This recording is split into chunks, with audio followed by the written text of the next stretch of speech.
Female oppression has played a large role in all cultures since the beginning of time. A domestic and thus meaningful role has been predetermined for women since the time of the hunter-gatherers, in which all females stayed close to the home, completing monotonous tasks. These showed how much males in the societies valued women. We see these types of beliefs being altered by television commercials which advocate for women and challenge the indoctrination of female oppression. By presenting the idea that women should be stronger, more independent beings, commercials are breaking the stereotypes that surround women in terms of professions, gender-oriented toys, and attitude. These commercials were made to redirect the beliefs of the current-day youth by changing the way they look at females. He wouldn't be afraid to show his feminine side, if he had one. His mother has a tattoo that reads, "Son." At museums, he's allowed to touch the art. He is the most interesting man in the world. I don't always drink beer, but when I do, I prefer Dos Equis. Commercials like Dos Equis, the most interesting man in the world, portray men to be superior to women by displaying their quote-unquote extraordinary traits. The Most Interesting Man in the World depicts a man who considers himself to be above the law by doing whatever he desires simply because he has the freedom to. He wouldn't be afraid to show his feminine side, if he had one. Is yet another example of how commercials nowadays add subtle messages that may seem normal to everyone at the moment, but degrade women by saying there's something bad with being feminine. Most of the commercials that oppress women are directed at men, which is understandable considering that advertisers use pathos to give men an ego boost.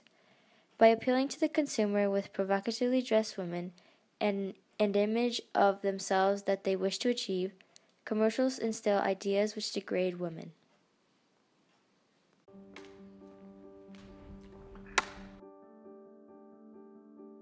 Hi, Erin. Hi. Okay, so I'm going to just give you some actions to do. I just do the first thing that comes to mind. Show me what it looks like to run like a girl. My hair. Oh my God.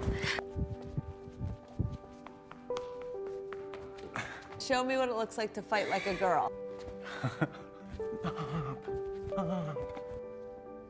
Now throw like a girl. Aw. My name is Dakota, and I'm 10 years old. Show me what it looks like to run like a girl. Throw like a girl. Fight like a girl. What does it mean to you when I say run like a girl? It means run fast as you can. So do you think you just insulted your sister? No. I mean, yeah, insulted girls, but not my sister. Is like a girl a good thing? Actually, don't know if it's a bad thing or a good thing. It sounds like a bad thing. It sounds like you're trying to humiliate someone. So when they're in that vulnerable time between 10 and 12, how do you think it affects them when somebody uses like a girl as an insult? I think it definitely drops their self-confidence and really puts them down, because during that time they're already trying to figure themselves out, and when somebody says you hit like a girl, it's like, well, what does that mean? Because they think they're a strong person. It's kind of like telling them that they're weak and they're not as good as them. And what advice do you have to young girls who are told they run like a girl, kick like a girl, hit like a girl, swing like a girl? Keep doing it, because it's working. If somebody else says that running like a girl or kicking like a girl or shooting like a girl is something that you shouldn't be doing, that's their problem. Because if you're still scoring and you're still getting to the ball on time and you're still being first, you're doing it right. Doesn't matter what they say. I mean, yes, I kick like a girl and I swim like a girl and I walk like a girl and I wake up in the morning like a girl because I am a girl. And that is not something that I should be ashamed of. So I'm gonna do it anyway. That's what they should do. If I asked you to run like a girl now, would you do it differently? I would run like myself. Would you like a chance to redo it? Yeah.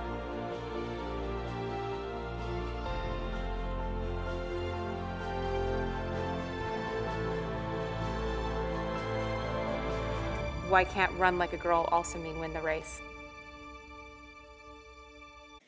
Advertisements such as Goldilocks are breaking away from the social stigma placed upon females during their youth. Goldilocks is contradicting the idea of girls playing with Barbies, instead encouraging their involvement in engineering and science, which is normally seen as a masculine subject. Girls are restricted on their toy choices since they are enculturated into a society where pink princesses and unicorns are the only things they see in media while growing up. The idea presented by the Always commercial focuses on social feminism. Feminism is defined as the advocacy of women's rights on the grounds of political, social, and economic equality to men. Always believes that the connotation of doing something like a girl tears down the self-esteem of young girls, especially. Instead of acting like they normally would, they feel as if they have to prove to everyone that they, too, can do something of equal degree of that of a male. The new perspective of feminism will impact the way girls are viewed when they reach adulthood. Commercials like Goldilocks are giving girls initiative and acting as roots for setting up the foundation of gender equality in the next generation, while Always is attempting to restore self-esteem in young girls and change their perspective on their gender now that they are grown. Had many of these initiatives to gain gender equality been present before now, the difference between a woman and man would be significantly more slim in society's eyes. By impeding the enculturation of oppressive female stereotypes and reestablishing a fight for gender equality, there will be less people with the mentality that there is a societal difference in men and women. There will be more diversity with what toys and careers are offered to girls at a young age. When these girls become women, the word woman will no longer have the connotation of being the gender who does everything with less strength in comparison to men. The word will only have its denotation, which is a human being that just happens to be female.